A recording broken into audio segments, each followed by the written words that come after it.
Hello, welcome to the Holy Human Project. My name is Omar Regalado, and today I want to talk to you about a way in which you can start bringing together the different layers that I shared in my previous video about the invisible elements of your life. The layers that I will be working with are your personal story, your psychology, your soul, and your mission. And today I want to share about a way in which you can start trying to see and approach these through what I've been referring to in the last few years as the ecology of the invisible. So this comes from different notes and perspectives that I've gotten over my life and my career since I started working in forestry. I studied forestry in my undergrad degree. That was around 25 years ago. And in forestry, you are exposed to a lot of natural elements.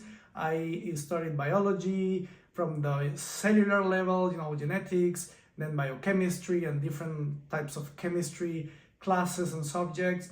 And then you start going into the field, and then you go into the forest, you go into nature, and then you try to make sense of what you see. Forestry is about forests, right?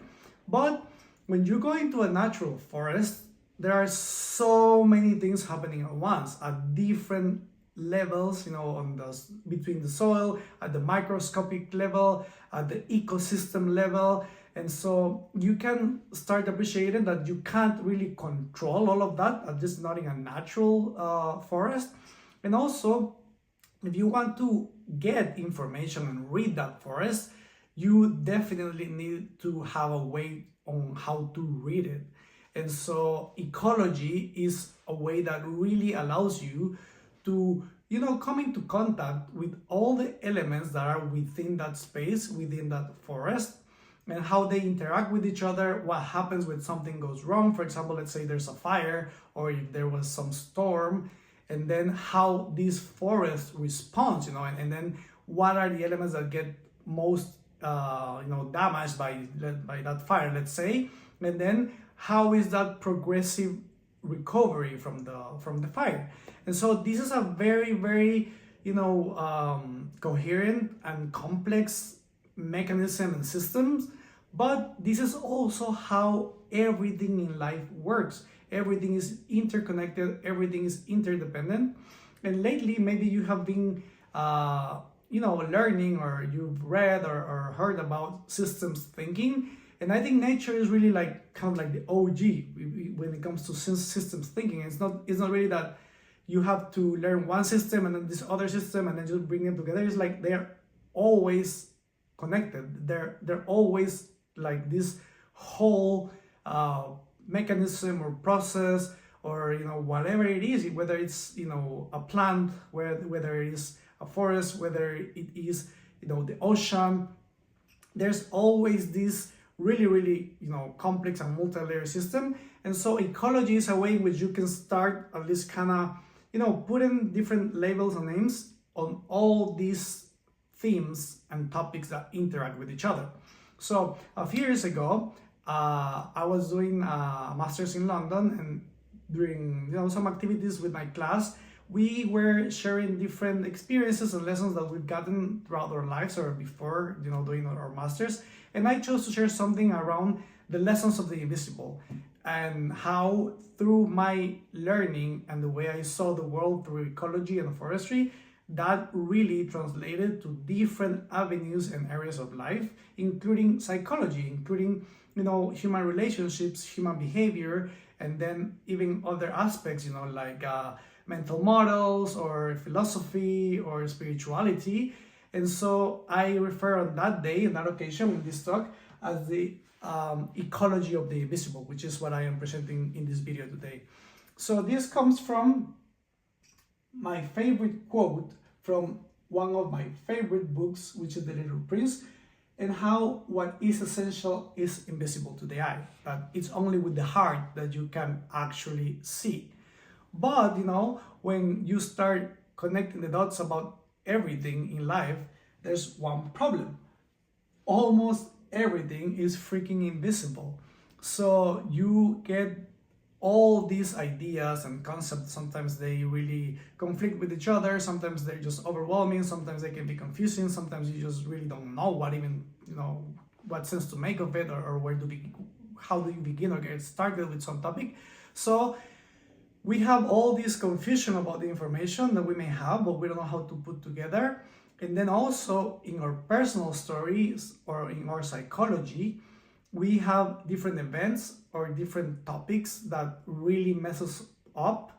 And so we don't really know how to bring them together in a way that it's easy, in a way that is, just in a way that flows. So we become fragmented, and so all the areas that are invisible, just they touch, we see their connections, but we just kind of have all these fragments.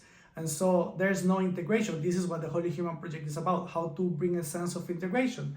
And so with all these fragments, these are just a few examples, then basically we're overwhelmed. So the idea is to have a way to see all of those layers and how to bring them together. And I believe that ecology is really a good option for that. So basically, one way in which we can use ecology and nature is, okay, let's start simple. For example, let's look at this plant. So this plant, it has DNA, there are cells, there are different mechanisms at work here that keep this plant alive. It has a root system, there's soil in the pot, then I've been watering it, and then there are different elements, the temperature, the air, and all of that allows that simple plant to stay alive and have all the elements that make it thrive, thrive and stay alive and, grow and develop in the best way it can, right? If some of those elements are not there, then something will happen. For example, the other day, I wrote a coriander plant and look at what happened. I tried to take care of it, and at this point, I don't know what happened. I don't know what went wrong, but it could have been maybe I overwatered it. Maybe it was the wrong temperature where I put it. Maybe it didn't get enough sun, or maybe it got too much sun. I'm not really sure right now. But just like these plants prove, that's also what goes on in our minds or in our emotions. And everything that is connected with all of those elements that we live through in our lives are a lot like an ecosystem. So that's why I believe that having this perspective that I refer to as the ecology of the invisible is very helpful, because it's not about fixing if you have, let's say, anxiety, or it's not about really just working on your beliefs and then everything else will take care of itself. It's about seeing how everything, like with a plant, needs to be there in order for it to thrive. And you don't have to really obsess or get a fixation on something. It's about having all these parameters right, and then things cannot just work on their own. And that's how the ecology of the invisible works, because obviously one plant in one pot is not really like a forest, as I was referring earlier, right? In a forest, you have so many different organisms, you have so many different components, the weather, then human intervention, for example, and then you have all these types of,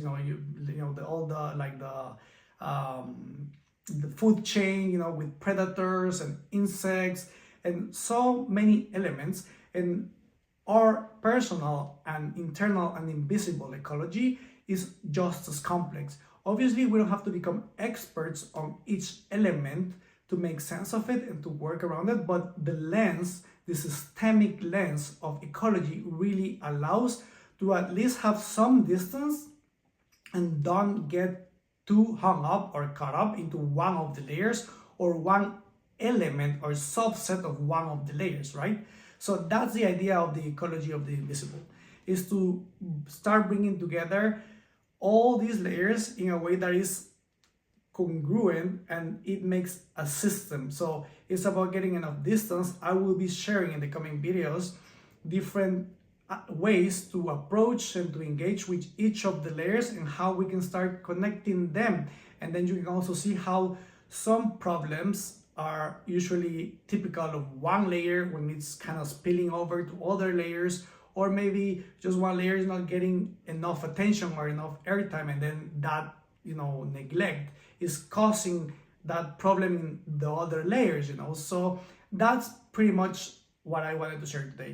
The ecology of the visible is a way in which you can start at least, having some perspective and stop focusing in a way that is too narrow or too specific on one element or a few elements that you think may be the most important ones. So of course we have core themes in life that we need to care about, like health, finances, relationships, and all of that. But again, all of those are part of that ecology, and we will be learning a little bit about how to see those in ways that are more functional, as opposed to something that is something that we need to control or just manage and tick boxes, and like a massive master checklist in life. So that's what I wanted to share today, and keep in mind that most of the content that I create for the Holy Human Project happens in Substack, but little by little I will be adding more content on YouTube. Feel free to subscribe. I will always be sharing the links or to any channel that I work around, or any material that I consider relevant. So feel free to comment, like, subscribe as usual. You know the drill here. But more than anything, let me know if this is resonating with you, if anything that I am sharing makes sense, and I would love to connect. So hopefully I can keep sharing this and keep adding value to whatever way I can to your understanding and your self-knowledge. All the best for now. Bye-bye.